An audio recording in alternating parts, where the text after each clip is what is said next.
a seat, sip some wisdom, and stay a while. This is the Prosperity Lounge, where growth gets personal.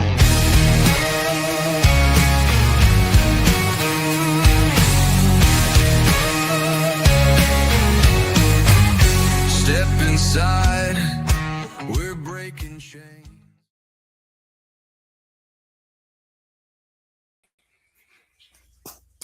Good evening, everybody. Hopefully, hold on. Oh, I always do that. Always get my mic all messed up before we start here. You think I'd have it all prepared by now, knowing I do this every time. But all right, here we go. Thank you, everybody here. Hopefully, everybody's in. We're going to give everybody a few minutes to switch on over from the live stream we just watched. Sweet, awesome. I got a guest in the green room. Oh boy, am I excited! I'm going to wait because I think she's coughing back there. No worries. No worries. I love it. All right. Let's get everybody here. A few more seconds to get in the room. Usually takes a few minutes for everybody to get on over here. But, well, I'll just get started. Welcome to the Prosperity Lounge, everybody. This is our Behind the Velvet Rope. This is our live takeaways and breakthrough session with what I learned from my conversation with my guest, because it's not about helping you guys. It's just much as helping this guy get better at life. So my guest tonight was Dr. Lani Jones. Man, that I learned a lot. I had to take a nap after that episode when I was done recording, because I felt like I got put through a session and I learned a ton. So yes, if you guys were watching, we learned how to move from where you are to where you want to be and how to close that gap. And man, I got so many takeaways in my notes here, but I am joined by my guest. Dr. Lani Jones is in the house. So excited. I'm going to bring her on. Yes, you're here. How are you? I am doing great. I apologize in advance for some coughing. I'll try and mute myself. I have been traveling and brought a little something back with me, but it's so great to be back with you tonight. Oh, thank you so much for being here. I'm so excited to have you here. I'm so excited to continue the conversation and what we talked about, because this is one of those episodes that we did an episode early on in my Podmatch podcasting thing that we were doing. I refer back to our episode with almost every guest since then. So there's a lot of stuff coming up. If you listen going forward to the guests that I have, I mentioned this episode a lot. That's awesome. I love that. Things that we learned, like the lessons I learned, but how to be better of a person and better as a coach and a steward and a listener and just a better person, just a better me. So I appreciate it giving me that time in the lounge to help me out. Hey, it's a two-way street for all of us. Yes, absolutely. Hi, Hudson. We got a bunch of people coming in the chat here. How you all doing? Awesome. So before we jump in, this is kind of where we slow things down a little bit. We talk about some of the stuff we happened in the show. It's not necessarily an interview, but we're just kind of conversing back and forth. Mm-hmm. Like to say what hits after the camera's off, and just kind of have that conversation of what I learned. So, what one of the things in it was, and I feel this as well, is we're successful, but we're tired. Mm-hmm. We're productive, but not always fulfilled. Yeah. I mean, we're building something good in life, but we're not sure what we actually want to carry forward. And that's where this idea of the final 1% really landed with me. Dr. Lani, one of the biggest takeaways for me was the final 1% is often harder than the first 75%. That was so true. And I think you kind of summed it up there with people are tired. And I get that. Like, I've been in those seasons myself. Like, I totally understand that statement of you're doing so much work and you're building, and just as an entrepreneur, man, it's lonely, it's hard, or even if you're in a C-suite, whatever your position, and you're like, okay, I know there's something else, but man, it's just like, how do I get there? How do I do that? I'm trying all these things and just kind of feeling stuck in that first 99% of success. And it can get very Yeah. tiring. Well, you said something about lonely. I think it's that phrase, "What's lonely at the top?" That phrase that people just talk about, and that doesn't have to be that way. You know, we a lot of people they isolate themselves thinking they need to be that to get to where they want to go, and no, I think that's we joked about me being the dumbest guy in the room, and I wanted to give you an update. Yeah, I am still the dumbest guy in the room. that's awesome. I Because applaud you for that. That's a good place to be. That is a Because good place to be. there hasn't been anybody new behind me yet, so I'm still there. But I revel in it because I'd rather be the dumbest guy. The dumbest guy in that room is like exponentially the smartest guy in like 99% of the rooms. And Mhm. I've come to that conclusion because man, the people that are around there are just anyway, I digress. Toot my own horn there for a second. One of the things we talked about too was fueling that first 75 to 90%. A lot of it's adrenaline, right? We have to prove something. We're hungry to do something. It's not necessarily about the final 1%, though. And that's not about effort. That's about identity. And there's a real difference between doing things to get somewhere and doing things because of who you've decided to become. Yeah, on And that yeah, first like bulk, the majority, the 75%, wherever that is, oftentimes you do have some sort of roadmap.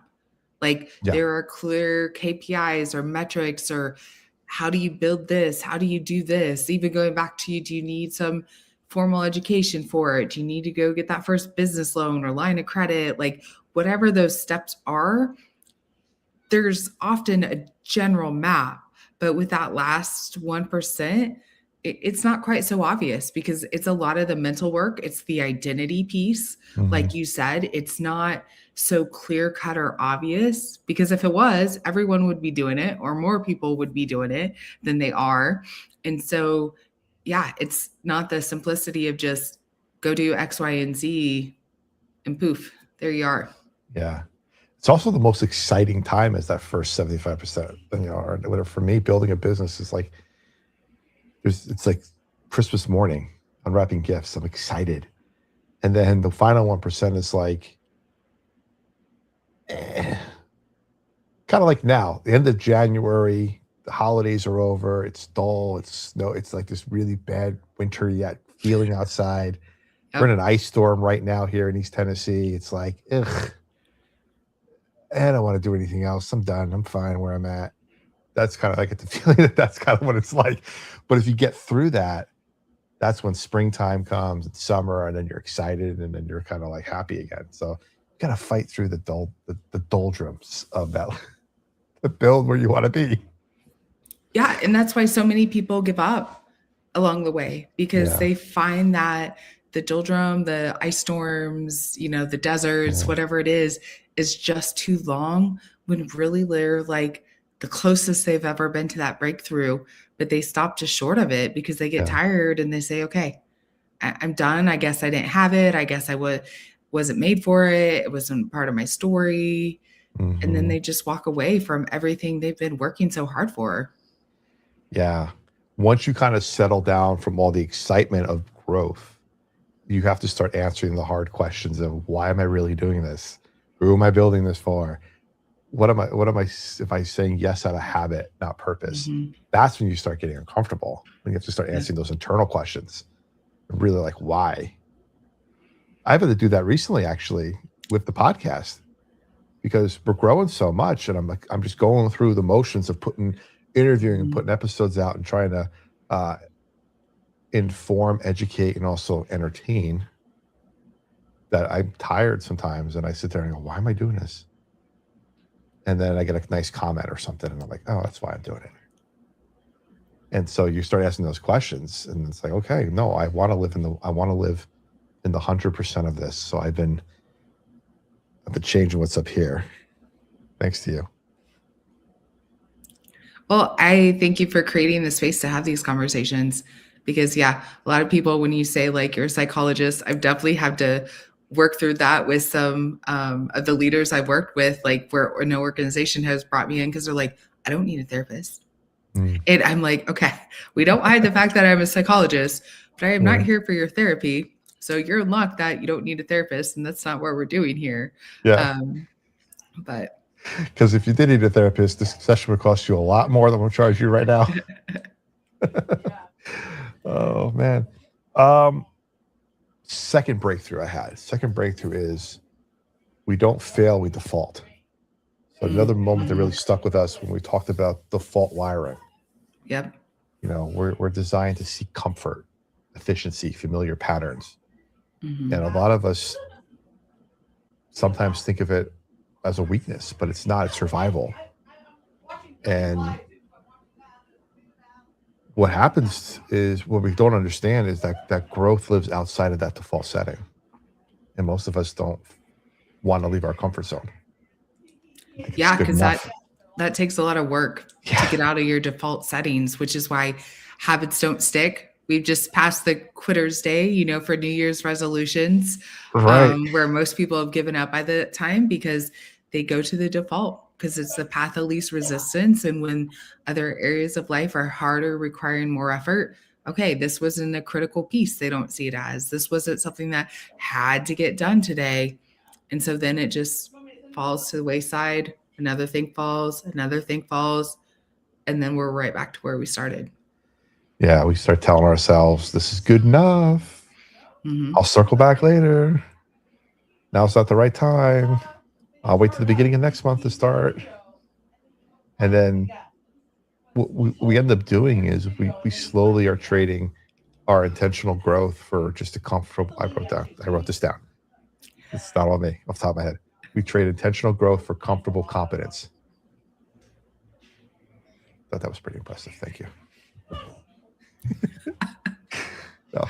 But I see it all the time in business. I'm sure you do too with the leaders you're coaching. It's just kind of this comfortable competence of like, yeah, I'm fine where I'm at because I'm successful already. Mm-hmm. Some of these people, they live in this success, and we look at them as like, oh my God, I want to be so much like them because they're so successful.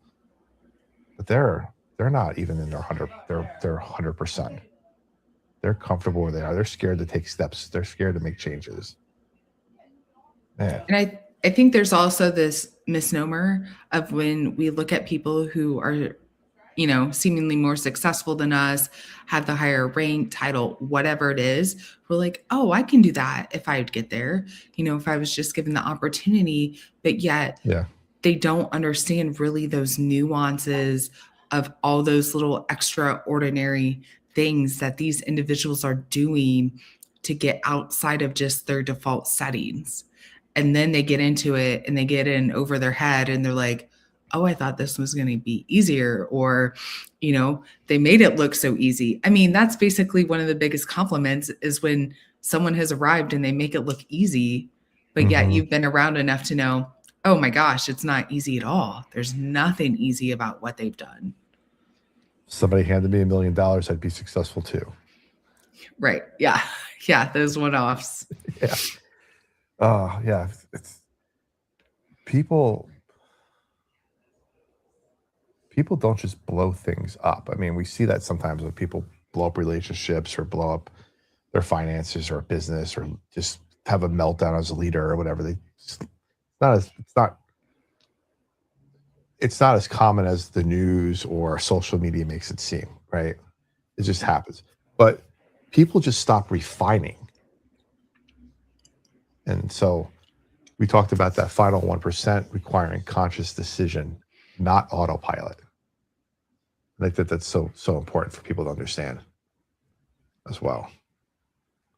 Yeah, you've got to get off autopilot. Autopilot, in some ways, when those systems are in place and those healthy habits and those things that are actually going to build you for the long term, you want those on autopilot. You want those to be your default settings, but actually building them out takes so much intention. And that's where people get tired, they give up, they jump ship. Yeah, absolutely. I just lost my notes. There we go. I was checking the chat because people were saying hi and I lost my notes. Okay. Breakthrough number 3 was talked about the curtain metaphor that I gave, where I was standing behind the curtain, getting ready to go out there, and I'm looking out and I'm going, I'm not yet ready to perform this symphony to everybody, even though it's been practiced at nauseum. Everybody's got all the right notes down. That was the metaphor. And man, I've been opening the curtain lately on this in this scene that I'm in now, and it's been great, Lonnie. Thank you so much for. I was going to say, give me a swift kick or a slap. Just words of wisdom. I'll say that. There we go. It's hard to open that curtain. It takes courage. It takes bravery. It's vulnerable. And so it's much safer to keep that curtain shut. We all want to do it. We all go through seasons of doing it. It is. Sometimes the curtain is nice and velvety and comfortable, and I just want to wrap myself in it. Absolutely. Yeah. Or just not get out of bed in the morning. That's what I'm pretty much saying to everybody. So you have to get up out of bed. Actually, that's a great one because sometimes, I don't even think that. Sometimes you ever have that feeling where like you're laying in bed and you got to get up and you just have to go somewhere. And for all night, it was just so uncomfortable. But that moment you have to get up, all of a sudden the covers are just the most comfortable place you ever wanted to be in your entire life. You just don't want to move. It just hits you at that moment. Sometimes that's the difference between like, okay, there's a comfort level. Now I got to get out of that comfort zone and I got to get up and do my day and proceed forward. And sometimes you just hate it and you just can't wait to get back to comfort. Oh my gosh, absolutely. I'll be going through about my day, doing the hard things. I'm like, oh my gosh, it's taking so much mental energy. This is uncomfortable. Then I need like a 5-minute escape. Then I'm like, okay, we can go back to it. Just today, there were several things I was trying to work through, and I'm just like, oh my gosh, I want it out of here. And so, yeah, I went, got some lunch, took a little escape, and then, all right, back for the afternoon session. Let's go. Yeah. So just normalizing that we all have those moments, regardless of what level we've got to, that make us uncomfortable, that challenge our skill sets, that we've got to, we can escape for a moment, but then get back into it. Absolutely. There's some points in our life and in our day where preparation turns into avoidance. And I know I do that a lot. Totally. Yeah. And that hits me. That's so honest to me because there's definitely areas in my own life where I've been ready. I'm still waiting for permission from myself to succeed. But no one's going to open the curtain for me unless it's me. I'm the one. I can't hire a stagehand. I got to be the one pulling it open myself. So I got to get over here and do that. But I mean, I look at my I'll give you an example because this is in real time here. Let me get my notes. This is everything I needed to do this week. Okay. This is my notes for the podcast. This is everything. This was like putting up our episode, editing it, getting it out on social media, promoting it, sending an email, doing something for tomorrow, doing this, recording this. I do a daily show every day, Monday through Friday at 9 a.m. It's like a 5-minute daily show. I got to record all those episodes, edit those. So I wrote this Sunday night and I looked at it and went, oh my God, I am not going to get any of this done. And I feel like a failure. And then I realized like only 2 of these things have to be done by tomorrow. And then one thing on Tuesday, one thing on Wednesday, one thing on Thursday, one thing on Friday. They don't all have to be tomorrow. So that goes to like our scheduling thing that we talked about a little bit too, is like, I realized, okay, I'm preparing for the week. Mm-hmm. But if I look at this and go, there's too much here I can avoid. I'm just going to avoid doing it. Well, there's consequences to avoiding doing it. None of the episodes get put out. My viewership drops and people hate me. Or I can do it, but do it strategically and not avoid it. So, yeah. Permission to myself to succeed. There you go. Sometimes that's the most powerful thing you can do is give yourself permission. Absolutely. Breakthrough number 4, or success inheritance is real. This might have been the most subtle but most powerful one I wrote down here because we talked about the definition of success is inherited. We don't choose it consciously. We absorb it from family expectations, childhood environments, cultural norms, early wins and losses. And then we build our entire lives around a definition of success we've never actually questioned. Yeah. So let me ask you, and let me ask everybody who's watching and put in the chat, who taught you what success was supposed to look like? I'll give you some hints. Was it money, titles, being needed, being busy, being impressive? You have to choose a definition, but you're chasing definitions you didn't choose. And so it makes sense why fulfillment feels out of reach, Lani. Absolutely. Yeah. Because we all have those ingrained belief systems that are operating even subconsciously that we aren't fully aware of. Like, how did I develop that idea? Or why do I believe that? But there they are, each of us just as a child growing up, of what does success look like? Is there a number sign attached to it? Was it making six figures? Was it getting a certain level of education? Was it buying a home at a certain age, or having a family, however that's defined, or being able to travel, having a passport that's filled out? Like, what in your environment were you told from a young age equals success or prestige or respect? What's worthy of pursuing? We're all given those messages in some form. Yeah. And a lot of times then we start trying to live up to those expectations. And when we don't get there, we feel like failure. But it's not failure, it's just misalignment. Absolutely. Yeah. Ooh, boy. Now we all carry stuff with us from childhood. We all carry stuff that's inherent. I talked to somebody yesterday, maybe this is appropriate for this conversation. It was the past is the past. You can't change the past. Future hasn't been written yet. You can decide how it's written. The present is a gift because it's present. But I do acknowledge the fact that there are past traumas and past incidences that do affect how we are today. But we have several different paths we could choose to go down. We can live in that past, live in that trauma, or we can try to escape it, or we can try to better ourselves from it. I mean, it depends on how you want to go. I mean, I can acknowledge that hey, my parents are crappy with money. I guess I'm always going to be crappy with money too. Or I can go, my parents are crappy with money and I'm not going to be. I mean, that's choice, I guess. You get to choose your narrative. Yeah. And we're so comfortable, right? We're comfortable in this, how we always were. That me saying, I'm not going to be like that is so uncomfortable because I have no memory of what that's like. I have to create the memory for me. And I don't know.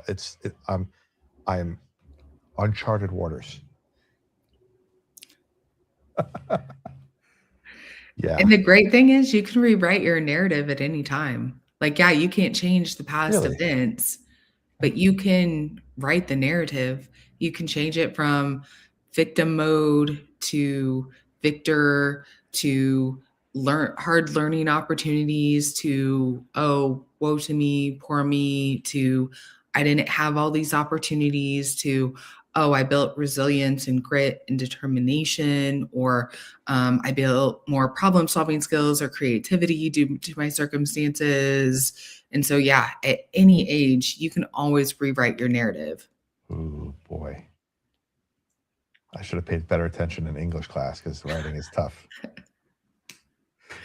Well, we've got lots of technology to help with that. If you want to make it auditory, you want AI to help you, like, you got a lot of options. All right. No excuses.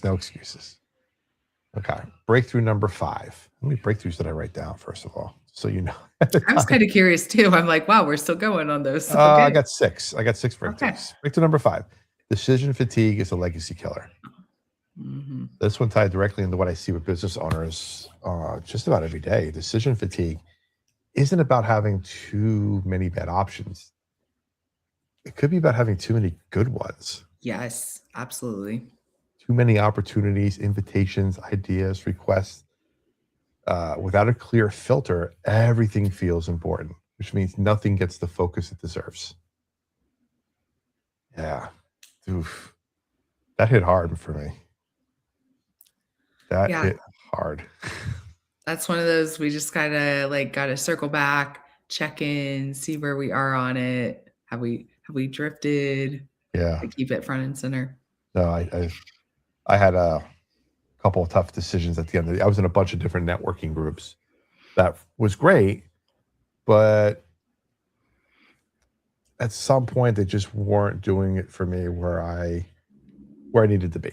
So the tough decision is I gotta stay in these groups because I've been in them and it's a comfortable place to be with the people around me being comfortable, or I gotta leave and go to either a different group that's more aligned, or I gotta spend my time better. So those opportunities, they seem like there's a lot of good ones by being in this space, networking and stuff, but I had to make sure it was the right opportunity. And I told my wife, actually, just this yesterday, I'm in a networking group that has a lot of people, and I gave out an offer recently that said, "Hey, I'm gonna blow up my spot, but that's fine." I said, "Hey, I have an opportunity for you to be on my show as an advertiser. I'll give you free ads on my show, my radio show, everything. All I need you to do is like my video, subscribe to my YouTube channel, leave me a review on Apple, and just send me an email saying you did that." It's been 4 days. I haven't gotten an email yet. So I said to my wife, I go, next week when I'm at the networking group, do I stand up and go, "Hey, I did this. I didn't get a response. I thought you all wanted to promote your business and get better. Is this the right group for me? Or am I wasting my time and your time being here?" I never thought like that before. But I don't have time to waste anymore get to my 1%. Yeah. You gotta get clear. You gotta get focused. Gotta know right where you're going. Yeah. So personal survival tools, again, is part of this. We talked about not slogans, not posters, but filters. Something doesn't align, it's an automatic no. Mm-hmm. I gotta start seeing if the stuff aligns. Otherwise, I gotta get out of there. And that's not bad. Right. Absolutely. It's just not me. Mm-hmm. We have to protect our energy. And that's how we protect our yes. I spoke with another guest on an upcoming episode, and it kind of aligns with what we talked about. Is when I say it's not me, she talked about how do I explain it? This messaging that you give out to the world. Let's say I ask you how you're doing, and you give me an answer back that's like, "What do you care how I'm doing?" Right? I may perceive your response as, "Oh my gosh, Dr. Lani's mad at me. What did I do wrong? Oh boy, what did I do?" As opposed to, she's got something going on. It's not me, it's her, and that's okay. It's how we receive things. So yeah, if it's not for me, I could just be like, "Hey, it's not for me," and go, I'll go to a different group. Or I could sit there and go, "None of these people here like me. I don't know what I'm doing. I guess I'll stay and try to make them like me." And that's just a waste of my time.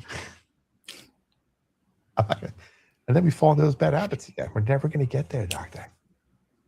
Never going to get there. Okay. All right. We got one more takeaway. Impact requires integration. Mm-hmm. So one of the quiet truths that really stood out for me was the idea of integration, right? We love to compartmentalize: work here, faith here, family here, health here. But legacy doesn't live inside compartments. It lives in alignment. Amen. You can't build something meaningfully externally without being fragmented internally. And the final 1% isn't about doing more. It's about bringing your life into alignment. When you know who you are and how you lead and what you build, you start telling the same story. That's where significance shows up. Booyah. Those were really deep. Those were really deep takeaways. Like I'm impressed. Like you really thought through these things, and none of those things are light or easy or just like we all want those easy check boxes, myself included, to be like, okay, let me check the box and move on. But like any one of those things, if someone really just chose one of those things or their own takeaways, like, man, that would be so impactful in changing your trajectory, setting your intention, whatever that looked like for them. Yeah, I appreciate that. Thank you. It was just an honest reflection. I mean, we had a great conversation. Like I said, it's still something I talk about with other guests. I talk about our episode because this conversation, like I said, you were probably we connected through Podmatch, and that's where I started getting a bunch of guests. And you were probably like the third or fourth person I connected with on there. So early on, and I'm like in my 30s now, so it's been crazy. But I'm glad I found you at 3 or 4 early on, because it set me so much up for success so far down the road, because the way I start thinking differently about where I want this to go, where I want myself to go. And so it directs the conversations differently. It directs the themes that show how I do things. It makes everything so much better. And just knowing where I want to be in life. And like I said, most of these conversations, I do the podcasts for me, and the audience, but for me to get better. They're secondary. I know they're gonna get mad at me in the notes. They're gonna get mad at me in the comments. Let's see. Yep, I'm getting called out right now. It's my wife calling me out. No, but I appreciate that. So, conversation, like I said, didn't want to make me hustle harder. It wanted me to choose more intentionally, to audit myself. Where am I defaulting?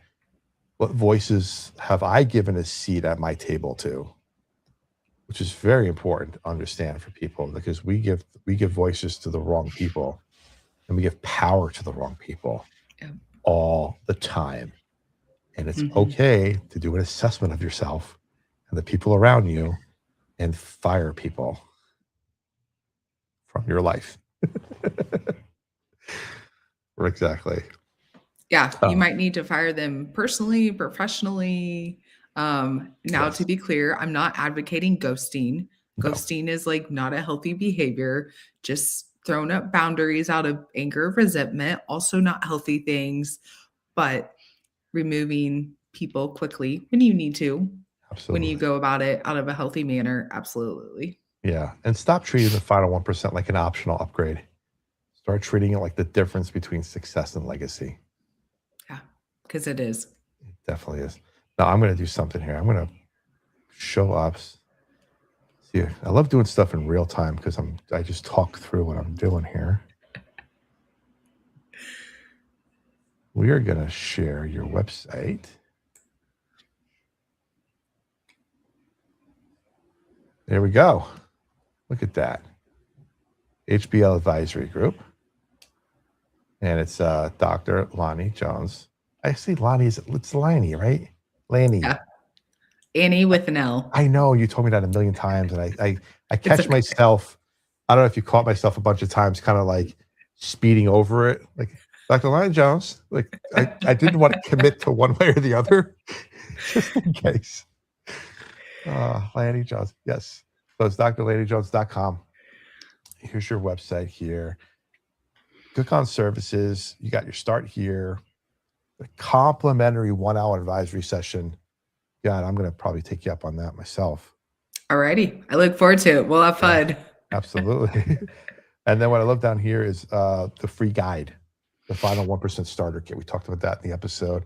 I put the links in the chat. Have it here as well.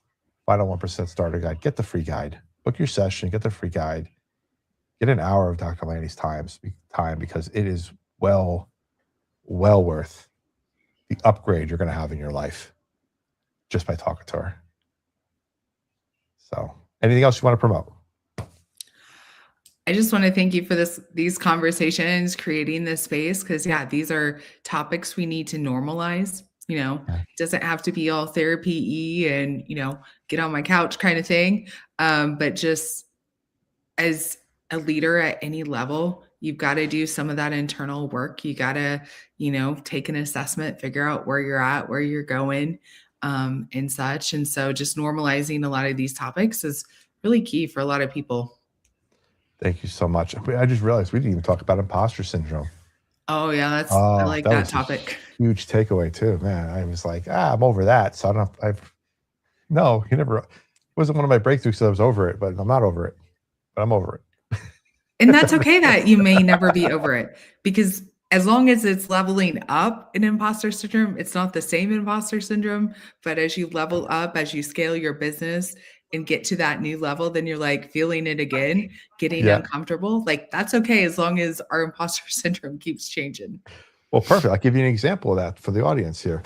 When I first started podcasting, I was doing a half hour by myself on the radio, and I put it up as a podcast and whatever. So I did a couple of those. First episode was really scary. Second episode was better. It took me longer to drive to the radio station than my show was. So I would do the whole show in my head on the way to the radio station, get there, repeat myself, and then drive home. So I got a little more comfortable. Then I finally went to an hour. I did an hour by myself. My wife comes in the room afterwards. She goes, nobody wants to hear you talk for an hour by yourself. You got to get a guest. Okay, great. So then I had to get a guest. So now I'm a host as opposed to just somebody who's talking for an hour. Now I got to figure out how to navigate being a host. When do I shut up? When do I let them talk? When do I interject? You know, that kind of stuff. So you start thinking about that as like leveling up a little bit. Then I had the opportunity to go someplace and interview people at an event. And I'm like, this is scary and nerve wracking. But I go there and you do it, and then you get that done, and you're like, okay, I could do this. Now I want to start doing more interviews with people remotely. So I joined PodMat. I started interviewing people remotely. I started leveling up the podcast. And then from that opportunity, and the opportunity I had to be locally back in October at an event, I have the opportunity to go to another event in the spring and lead their whole media podcast team room and be the lead podcaster. So yeah, I'm nervous about it, but these are these level up games that we're talking about, right? Absolutely. If I Yeah. just would have stayed at a half hour and been like, oh, I'm so nervous to do everything else, I'm still feeling like an imposter with the whole thing. And I've actually have a meeting tomorrow with this woman about this whole event. So I'm like, but I know I'll be fine because we've had this conversation tonight. But but you know, like you said, I could stay in one spot, or I could try to find opportunities that are a little uncomfortable, but are furthering me down the line to be, you know, where I want to be, or how I want to grow, or how I want the show to grow, the exposure, or just me growing as a host or a person. So yeah, totally. Leveling up each time. And taking the opportunity, I guess the other thing I would leave with people too is the uncomfort part of it is if you can kind of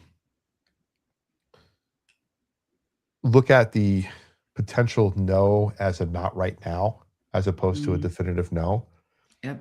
you'll take risks. You'll take chances.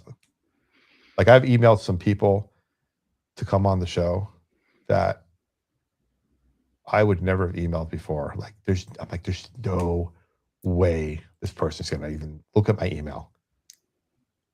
And I could have thought that way and said, I'm never emailing them. Or I can go, you never know. The worst case scenario is they say not right now or no, but they've opened it and read it and they kind of know who I am. So send it. That's the leveling up we're talking about. That's getting out of that comfort zone and getting into that final 1%. Final 1% doesn't have to be pretty. It doesn't have to be all yeses, like we said, but it's about doing things differently than what we've been doing in order to level up our game, get there, and help further us along. Thank you so Absolutely. much. Thank you so much for being here. Thank you so much for stopping in and hanging out in the live afterwards. It's awesome. Really appreciate that. Yeah, this was a lot of fun. I enjoyed it. I love how you do these releases. Oh, I'm like, wow, that's just like some extra fun, some more conversation. So that's great. yeah. Well, thank you everybody for being here at the Prosperity Lounge. Of course, thank you to my co-host this evening, Dr. Lani Jones, for joining us. The final 1%. You got our website, drlanijones.com. Get that free assessment guide. Get on her calendar. Talk to her. It's an hour of your time that'll change your life. And we've spoken for about that right now between both times. I have been changed every time. So I appreciate that again, because you can't go further, because going further would require a different version of you. If it's that question made you uncomfortable, good. That's growth knocking at the door. So I'm gonna close it here with the normal closing. Until next time, everybody, stay faithful, stay fearless, and remember, freedom lives where faith and action meet. The lounge is always open, and so is your next breakthrough. This has been the Prosperity Lounge. This is